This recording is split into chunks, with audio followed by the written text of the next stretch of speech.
Sure. I think it was the Surf Rider Foundation put out a lot of bucks last time at the hearing in February for the box lunches and that sort of thing. Can we make a check to somebody tonight for to donate to that fund? Because it's probably going to be needed again. You're absolutely right. Yeah, thank you. Just see all those volunteers at the front desk. Standing by. I really appreciate that. I guess once the decision is made, once it gets denied, I'm sure they have the right to appeal. Is that This is the appeal. okay? So if it gets denied, again.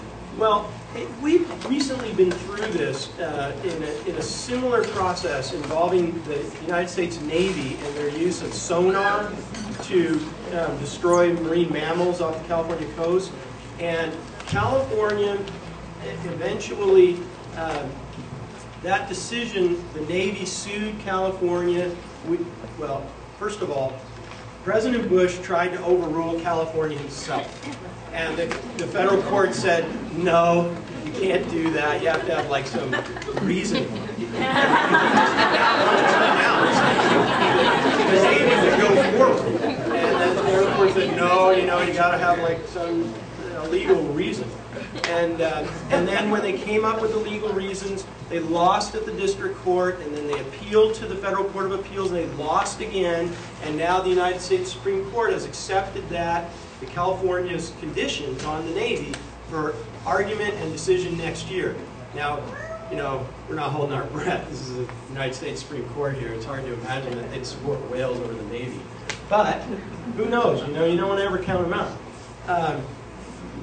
In this process, if the Secretary of Commerce were to play politics and try to overrule the state of California to serve TCA, what's going to happen is they're going to get sued. That process is going to end up in the federal district court. We're very likely to prevail in that process. If we prevail, they will appeal to the federal district court.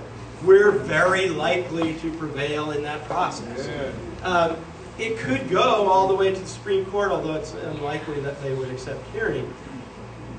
But it doesn't matter because we have all of these other parallel actions against TCA, the 3 lawsuits, as well as the fact that TCA still has to come back to the Coastal Commission for a coastal development permit for the footprint of the project that is in the coastal zone, which I think the Coastal Commission has clearly spoken on this thing. They're never going to grant that permit. So what TCA intends to do on that, on the CDP, is also try to get around the law since they can't comply with it. So there's a lot of layers here, and I'm here to tell you that TCA is in a world of hurt on this thing. Did they realize how close to the nuclear plant that the road is going, the Secretary of State? Did they realize it? Are they aware of it, or do they do not care? TCA has used it as a reason to allow the road so that everyone can escape. The problem is everybody in San Quentin would actually have to drive to the power plant. Yes, this is the amazing thing. To get on the road. It would melt down its songs. Drive south. This reminds me of like a really bad slasher science fiction style movie where you kill the monster and then it gets up and it's chasing you down the street like Jason with a chainsaw or something. You just have to kill it over and over and over again. And they have at their disposal millions of dollars for lawyers and lobbyists to try to think up new ways for them to continue to get up off the canvas and still charge at you. So we're committed to fighting them for as long as it takes. It's an idea that makes a lot of sense, and I'm sure that there are an awful lot of people, legislators in Sacramento, that have just had it with the TCA. The TCA was a legislative experiment. They were established by the legislature in order to try to resolve traffic problems. And instead, they've become an agency that California is now in the process of suing to try to put them down at this point. And they've taken on a life of their own.